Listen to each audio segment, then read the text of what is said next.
Good morning, Sherlon here. Today we're looking at Hebrews chapter 11 verses 17 to 28.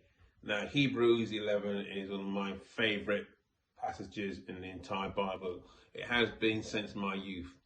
I've been continually inspired by these so-called heroes of the faith, ordinary men and women who had faith in an extraordinary interventionist God, the God who created the heavens and the earth, and the God who is active in their world and in our world. When I looked at a passage initially, I was taken by that repetition of the word by faith in the passage.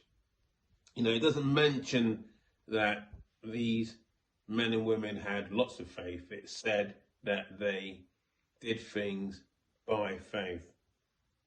And the amount of faith we have isn't really that important.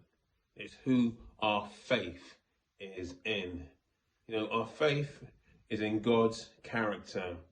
An acronym I use sometimes about faith is forsaking all, trust Him.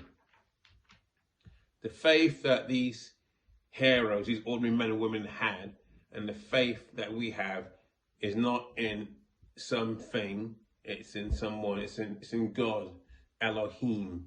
It's in the Creator God, it's in the God who is 100% trustworthy and reliable. That's His character, that's who He is.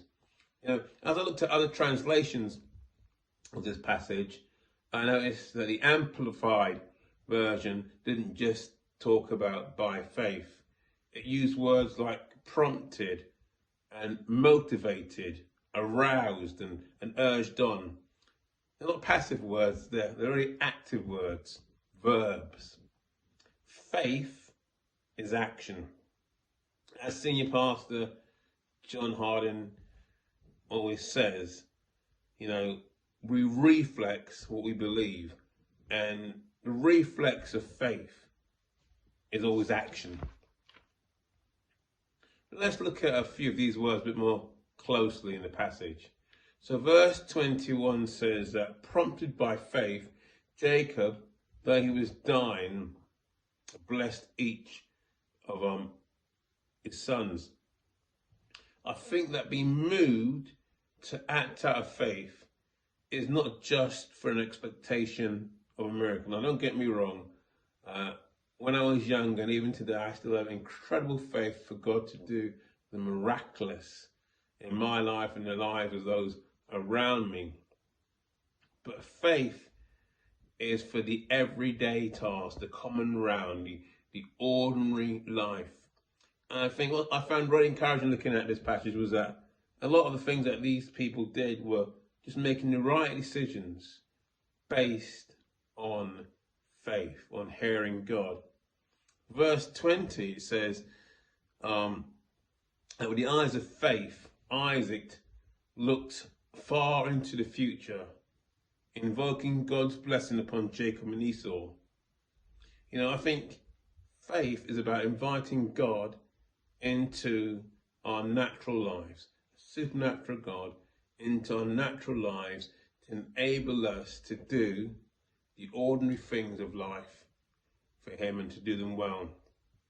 A lot of this passage is about everyday decisions and choices that we make in the course of our lives.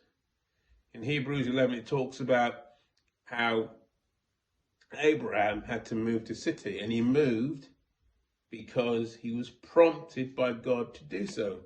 Even decisions like where we live, when we pray, we are allowing God to prompt us, to urge us, to arouse us through faith.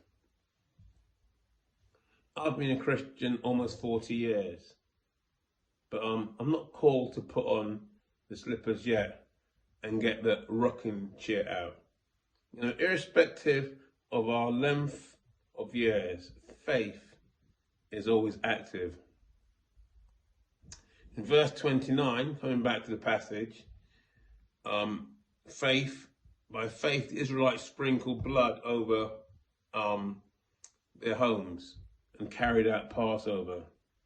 As a result of this decision, this simple, basic trust and confidence in God, a miracle happened.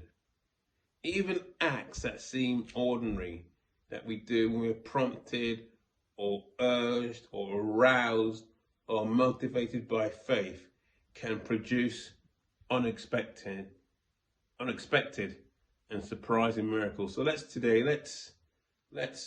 live by faith. Let's be motivated, aroused, urged on by faith.